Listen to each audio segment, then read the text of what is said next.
নিয়ন্ত্রণ হারিয়ে দুর্ঘটনার কবলে পড়ল যাত্রী বোঝাই ম্যাক্সি। নিয়ন্ত্রণহীন ম্যাক্সির ধাক্কায় গুরুতর আহত হলেন দুই পথচারী।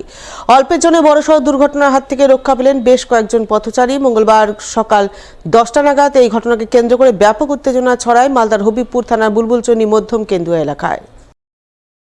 মঙ্গলবার সকাল 10টা নাগাদ এই ঘটনাকে কেন্দ্র করে ব্যাপক উত্তেজনা ছড়ায় মালদার হবিবপুর থানার বুলবুলচন্ডী মধ্যম কেন্দুয়া এলাকায়।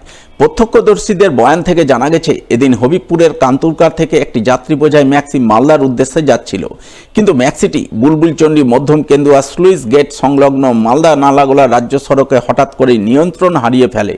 এরপর নিয়ন্ত্রণহীন ম্যাক্সি প্রথমে একটি প্রাচীরে ধাক্কা মারে, এরপর দুই পথচারীকে ধাক্কা মেরে রাস্তার একধারে কাত হয়ে দাঁড়িয়ে পড়ে। এই ঘটনায় একই পরিবারের দুই সদস্য গুরুতর আহত হন। জানা গেছে, আহতদের মধ্যে একজনের নাম রঞ্জিত সিংহ, বয়স 38 বছর এবং অপরজনের নাম রুদ্র সিংহ, বয়স 26 বছর। তারা সম্পর্কে কাকা ভাইপো। স্থানীয়রা তাদের তড়িঘড়ি উদ্ধার করে বুলবুলচন্ডী গ্রামীণ হাসপাতালে পাঠান, কিন্তু একজনের অবস্থা আশঙ্কাজনক থাকায় তাকে মালদা মেডিকেল কলেজ হাসপাতালে পাঠানো হয়। এদিকে এই ঘটনার পরপরই দুর্ঘটনাগ্রস্ত ম্যাক্সি ফেলে চালক চম্পট দেয়। প্রতিবাদে স্থানীয়রা পথ অবরোধ করে বিক্ষোভ দেখান। যদিও পরে হবিবপুর থানার পুলিশ গিয়ে অবরোধ তুলে দিয়ে পরিস্থিতি নিয়ন্ত্রণে আনে বলে জানা গেছে। আমার ভাতিজা সাইডে দাঁড়িয়েছিল দোকানের কাছে, ওখান থেকে এত স্পিডে মদ খেয়েছিল কি বলতে পারবো না, এমন স্পিডে মেরে একদম টাইনে নিয়ে চলে গেছে। কি গাড়ি? একদম সাইড থেকে ম্যাক্সি, নিমবাড়ি ম্যাক্সি গাড়ি যাচ্ছিল, নিমবাড়ি থেকে আইনোর দিকে যাচ্ছিল গাড়িটা, খুব স্পিডে গাড়িটা ছিল।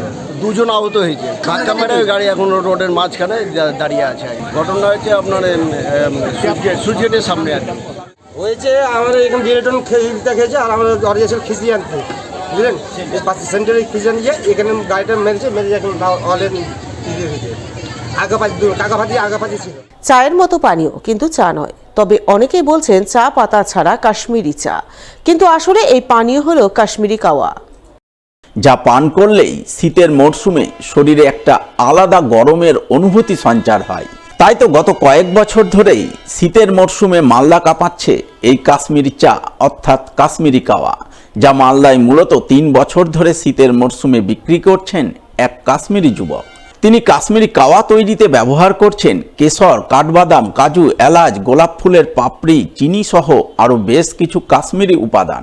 সেই সমস্ত উপাদান জলে মিশিয়ে আগুনে দীর্ঘক্ষণ ধরে ফোটানোর পর অনেকটা চায়ের মতো রং নিয়ে আসছেন।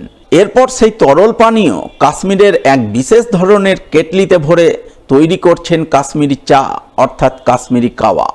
বিশেষ ধরনের কেটলির ভেতরেই থাকছে কাঠ কয়লার আগুনের আঁচ, সেই আঁচে সর্বক্ষণ গরম থাকছে কাওয়া।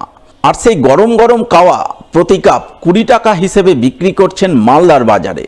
মূলত কাওয়া পাতা দিয়ে তৈরি এই বিশেষ ধরনের কাশ্মীরি চায়ের ভালো চাহিদা রয়েছে মালদায়। তাই শীতের এই মরশুমে মালদায় হুহু করে বিকোচ্ছে কাশ্মীরি কাওয়া। कश्मीरी कावा ये कश्मीर में मिलता है। इसमें ये सब आइटम होता है, आलमंड, कैशनट, इलायची, सैफरन, कार्डमम, सब्ज़ियाँ, रोज़मेरी, हनी। और हमारा शॉप भी है यहाँ पे, वानी लेदर के नाम से। और यहाँ पे हमने काउंटर लगाया कावा का, ठीक अच्छा सेल है। इसमें ये सब मसाला देना था, आलमंड, कैशनट, इलायची, सैफरन, कार्डमम, सब्ज़ियाँ, रोज़मेरी, हनी। ये देखिए फिर अच्छा होता है। ये कश्मीरी कावा है, 3 साल से आ रहे हैं यहाँ पे। दाम कितना है इसका? 20 रुपीज़।